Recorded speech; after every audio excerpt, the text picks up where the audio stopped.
প্রিয় দর্শক, সন্ধ্যায় এনসিপির 6 সদস্য যাচ্ছেন জুলাই সনদ স্বাক্ষর করতে।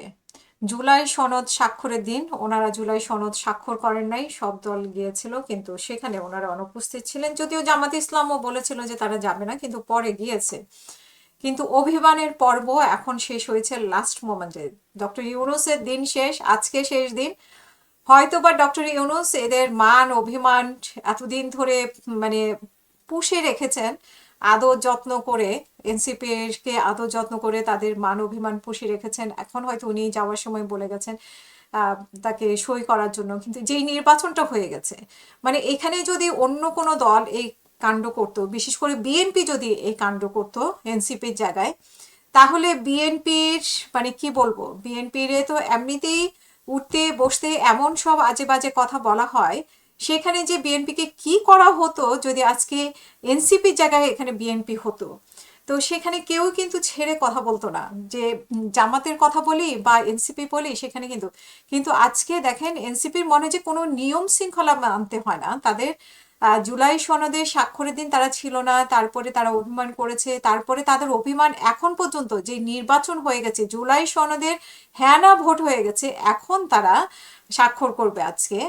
সো আসলে যখন ডক্টর ইউনূস ছিল তাদের সবকিছুই এক ধরনের মানে অভিমানের, পরিবারের অভিমানের মধ্যে চলছে। তারা আলাদা কোনো রাজনৈতিক দল, বাংলাদেশের যেই শিষ্টাচার রাজনৈতিক দলগুলোর মধ্যে সেগুলো মানা, তাদের মানা অমানা নিয়ে তাদের কেউ প্রশ্ন তুলতে পারতো না, কেউ তুলতো না, যেহেতু তারা গণ অভ্যুত্থানের দল বলে পরিচিত। মানে তারা কি দাবি করে, কিন্তু তারাও ঠিক আছে এক অংশ, সবাই অবদান আছে। তো এখন ডক্টর ইউনূস চলে যাচ্ছে, আসলে এই দলটির অভিভাবক হয়ে গেল ফাইনালি জামাত ইসলাম। যারা উঠতে বসতে জামাত ইসলামকেই এখন ফলো করছে, জামাত ইসলাম কি বলছে, জামাত ইসলাম কি করছে, সবকিছুকেই ওরা ধারণ করছে, লালন করছে।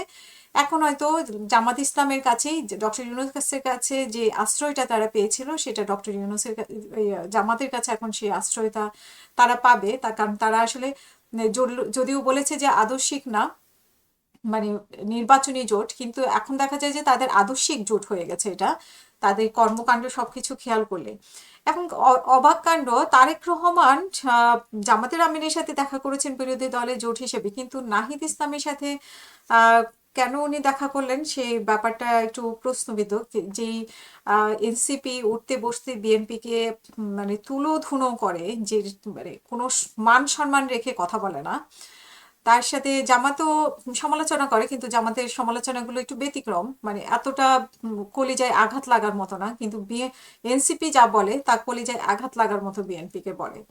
তো সেই ওনার সাথেও দেখা করলেন, এবং নাহিদ ইসলাম ওনাকে একটা আনাসের একটা চিঠি দিলেন। মনে হচ্ছে যে মানে জুলাইটাকে তারা ধারণ করে, ঠিক আছে, এই আনাসের চিঠি দেওয়া মানে হচ্ছে যে ওনাকে একটা খোঁচা দেওয়া।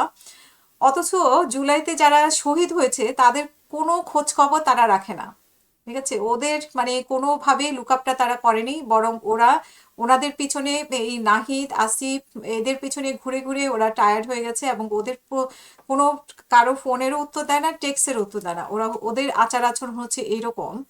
সো মানে তারা আসলে বোঝালো আর কি, যে তারা জুলাইকে এখনো ধারণ করে, আসলে কিন্তু না, এগুলো পুরাটাই তারা জুলাই বিক্রি করে দিয়েছে। হাদিয়ে বলে গিয়েছিল তারা জুলাই শুরুতেই বিক্রি করে দিয়েছে, এবং তাদের যারা এনসিপির নেত্রীরা বের হয়েছে তারাও কিন্তু বলেছে। সো এগুলো তাদের সবই নাটক, মানে জুলাইকে বিক্রি করে খাওয়া শেষ, তারপরে এখনো এখনো মানে তারা এখনো জুলাইকে সারা জীবন বিক্রি করে ওরা যতটুকু খেতে পারে আর কি, সেটাই। তো প্রিয় দর্শক, যাই হোক, দেখা যাক রাজনৈতিক মোড় কোন দিকে যায়। এখন বিএনপি ক্ষমতায় আসার পরে আর এনসিপি কে যে আদর যত্ন করে ডক্টর ইউনূস রেখেছিল, এখন সে জামাতের আমির সে আদর যত্নটা করে রাখতে পারে কিনা সেটাও দেখা যাবে। আর ওদের আচার আচরণে কোনো পরিবর্তন হয় কিনা সেটাও আমরা দেখবো। সবাই ভালো থাকবেন, আবারও কথা হবে। আসসালামু আলাইকুম।